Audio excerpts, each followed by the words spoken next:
And welcome to the Outsider Sports Show. We've got a big weekend of football coming up, and who better to talk about that with than none other than former Mizzou tight end Martin Rucker. T-Ruck, how's it going, man? Welcome to the show. What's been going on? Everything good in your world? Yeah, man, doing great. Appreciate you guys having me on. I got engaged over the summer, so doing some personal training and some wedding planning. I was just going to bring that up as the next question, as our next comment. Congratulations on that. Seems like a lot of the former Mizzou players have been getting married lately. Chase Daniel fell by the wayside last summer, I believe, and now it's you. So congratulations, man. Thanks a lot, buddy. We're real excited about it. She's an awesome girl. She's a fellow Tiger, and we're jacked about it. Well, I support it already. Looks like things are definitely gonna go great for you guys. Very proud of you for that. So, we had Steve Redmond on our show a couple weeks ago. We've been talking about core athletic and some of the great things you guys do. Before we get into to some Mizzou football, and Steve Redmond told me that I told him I could give him about 20 minutes if I came in for a session, and he said he'd get 20 minutes out of me and get the best 20 minutes possible. Sounds like you guys are really doing well, and everything's going well down at Core Athletic. Tell our listeners how they can get a hold of you guys and how they can set up a session. Yeah, man. You can just hit my email at rucker.cleansing@gmail.com, and I do personal training. You can catch me at bodybyruck.com. Just launched that last week.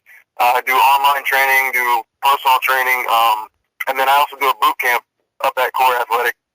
That's on Tuesdays and Thursdays at 5:30 a.m. and 6:30 p.m. So pick a session that matches with your schedule, and we can get you on the right track. That's awesome. And I tell you, I wouldn't, if a lot of people see you guys out there on social media and some of the crazy videos of you guys, yourself, Tommy Saunders, working out. Now, don't be scared off by that. You guys are in insane shape, and it just absolutely just beasts out there. You don't have to quite be on the level of you guys to come in to work out, right? I mean, like Steve said, someone like me could come in and we could maybe get something done. I mean, that's saying a lot. Oh, yeah.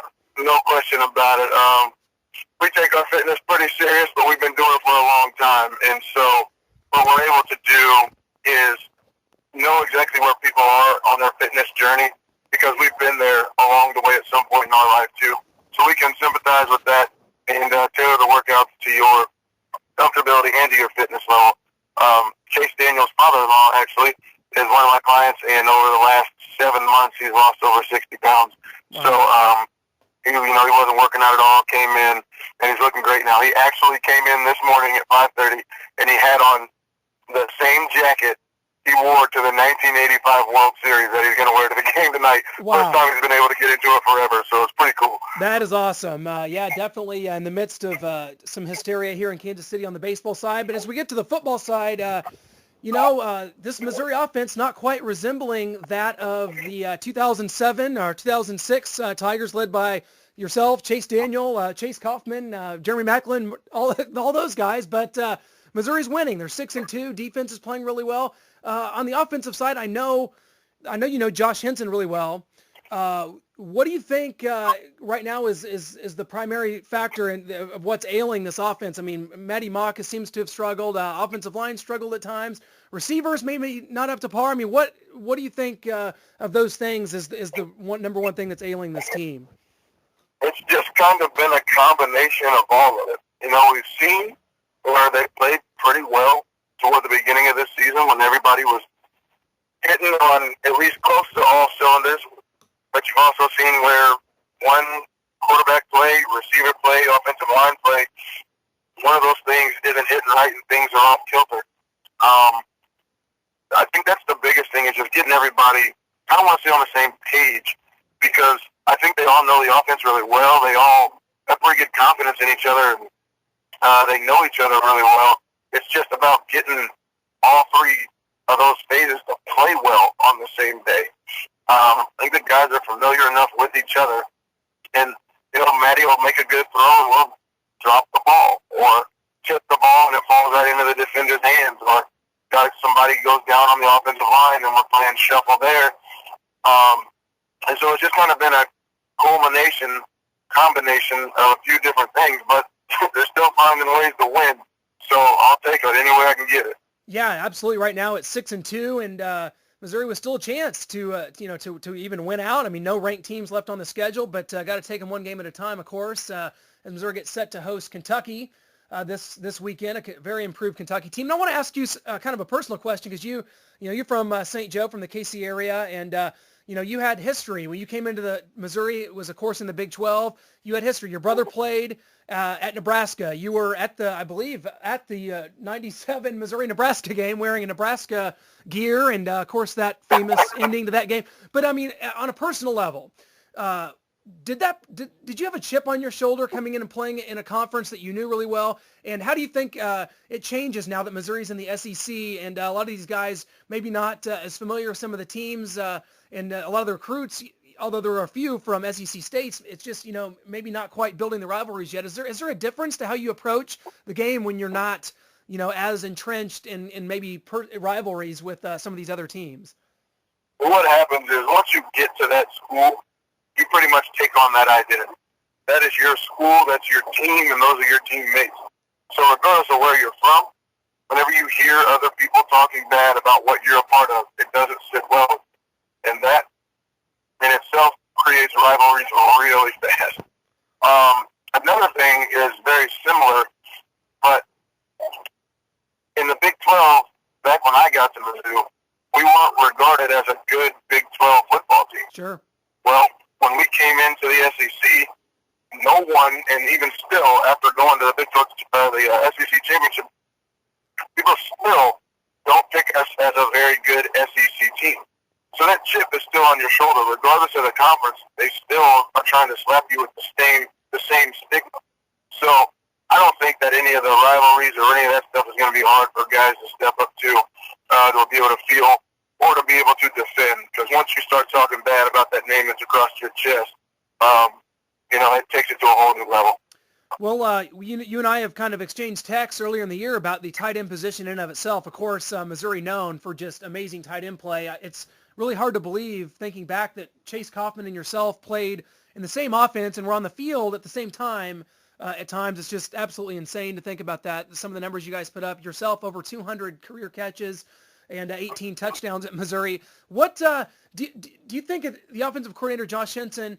Do you believe that the tight end position is undervalued in the way the offense is currently constructed? You've got Sean Culkin in there, a big physical guy that looks literally like, I don't know, Thor from a Marvel's movie, but hasn't had a lot of production. How do you feel?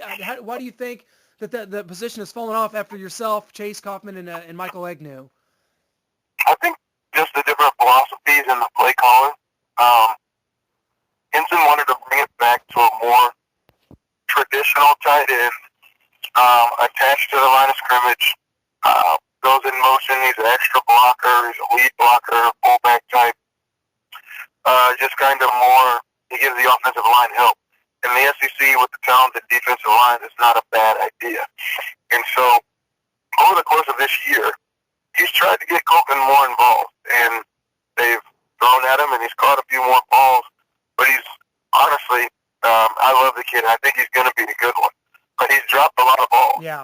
And so that I know that contributes to, if we need a play and we need somebody to catch the ball, if his play is one that's up, you're going to shy away from that because you don't know if he's going to get that for you. When you listed off all of those players that were on the teams that I was a part of, I was blessed to be a part of, somebody was going to catch the ball. Somebody was going to make a play for you. And I can say that because that's what happened. So, you knew that. But when you don't have those guys where you can say, we need 4 yards, throw the ball to Tommy Saunders on a hitch route. We need 8, 10 yards, throw an option route to Martin Rucker. It doesn't matter if it's at 7, he'll drag them to 9. If you don't have guys like that, it changes the way you have to call your plays.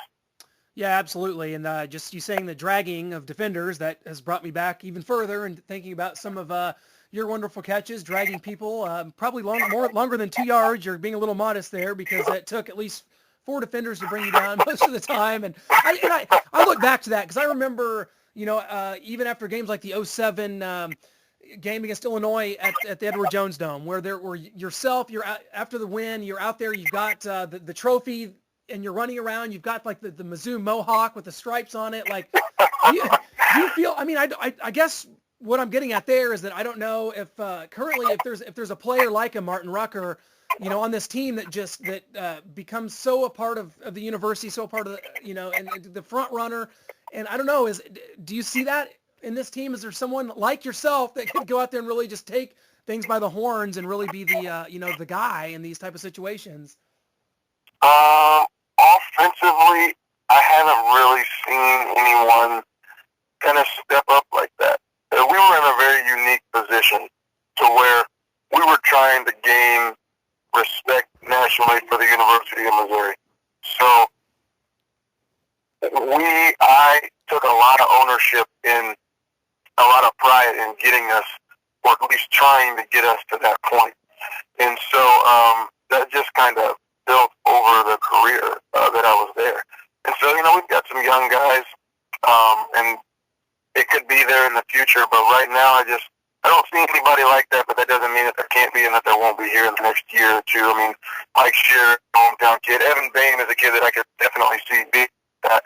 I mean, one's on defense and the other one's on the offensive line, but he can still be somebody who is getting everybody else that much more jazzed up and that much more energized and making other people want to take that much more ownership in the program, to where you might see another guy with a tiger stripe mohawk or whatever. I'm waiting for it.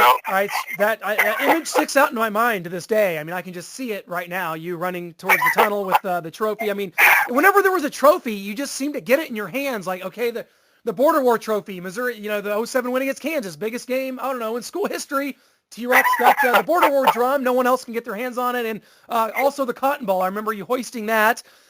Probably no one else got a touch of that either because you ran off with it. Do you have all these trophies in your house somewhere? Like, where do they? How do you do that? How did you get all those? I was the trophy guy, man. For the longest time, Mizzou didn't win those trophies. Right. And so, a lot of when I first got there, I didn't even know that we had those trophies. And so once we started winning, and I saw that there were trophies, I was like, oh, everybody needs to know that we just won this game and we just won something for it. And so it was just kind of like a reward, not only a reward to the fans, but also to our teammates. Like, guys, we just won this. This is something that we should be happy about, be very excited about, and, let's take it over to the fans and let's sing the fight song and let them know that we appreciate their support and we couldn't have won this game without them. Well, it was such wonderful memories of that team in your era, and we could do a hour-long podcast about that. And I know we've talked to you about your playing career before here, and what an unbelievable run that was, really getting Missouri on the map. And you guys did that, and that's so important to fans and to everyone. And so as Missouri gets set to host Kentucky this Saturday, Kentucky's a kind of a a wild card of a team. They're much improved coming into the zoo here at 3:00 on SEC Network. How do you see this game playing out? Missouri with a 24-14 win over Vanderbilt. Not flashy, but got the job done. How's Missouri going to fare here hosting this Kentucky team on Saturday? It's going to be a good game. They played Mississippi State tough. Yeah. And it was a back and forth game. Every time Mississippi State made a play, Kentucky made one of their own. They didn't back down one bit. And they had some talent. They had some good kids on that football team. And I think they kind of got a little bit of, for lack of a better term, maybe that Missouri syndrome, to where everybody always picks them to be in the bottom. Everybody always overlooks them. And they've got some kids that are getting a little older that have been there for a while. And I think that they look like a team that's has enough kids that have been there long enough to be tired of being looked at the way that they are. And they're playing good football. I think we're going to win the game. I think it'll be really close to this Vanderbilt game, 24-17, 34, 21, something like that. Yeah. It's going to be a tough game. They're going to have to play the entire 4 quarters to win it, but I think we'll win it. Well, we'll see what happens. 4 games to go, and no team ranked left on the schedule for Missouri. Missouri could find themselves back into the SEC East Championship possibility with maybe a Georgia loss. And if that happens, I will find it and I will bring you the trophy. I promise you I will do that. I'm going to get it to you. So let's hope for that. But before we let you go, I wanted to bring up, of course, you guys doing a radio show Thursday nights on 810. Give us a little bit of info about that. I believe it's Thursday night with Stephen St. John. Give us a little info about that and, what times and everything that people can catch you guys. Yeah, it's on Wednesdays, okay. and it's at 7.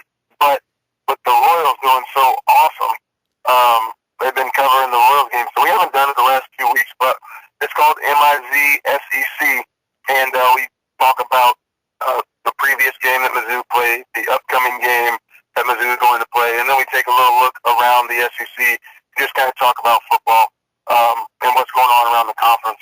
It's a lot of fun. If you know St. John, the dude's hilarious. Yeah. Tommy Saunders, Steve Redmond, great football knowledge, even better guys. It's just a lot of fun, and you get a lot of insight, especially on Mizzou and coaches and different things that go on inside the huddle during the summer. It's a little different look than you would normally get from someone who hasn't been through the program. A lot of fun, great show. It's over on 810, so check us out. Absolutely, and great to hear an SEC football show here in the Kansas City area. Proof that Kansas City is SEC country, and we appreciate you guys for perpetuating that, and we're gonna roll with that because you know what? There's not a Big 12 team in the state anymore. They still want to play the Big 12 basketball tournament here. That's a different topic for a different day, my man. But I appreciate you guys so much for being on with us, T-Ruck, today. Best of luck and everything. We'll definitely be looking for you. I'm going to come in and see you guys. Maybe I might book my first session with Steve though. He said he'd take it easy on me. I don't think you or Tommy would. I'm just saying I'm going to start small and work my way up. If that works. I appreciate you having me on. It's always great to talk to you. Hey, thanks a lot, T-Ruck. We'll be in touch, man. All right. Take care. Thanks.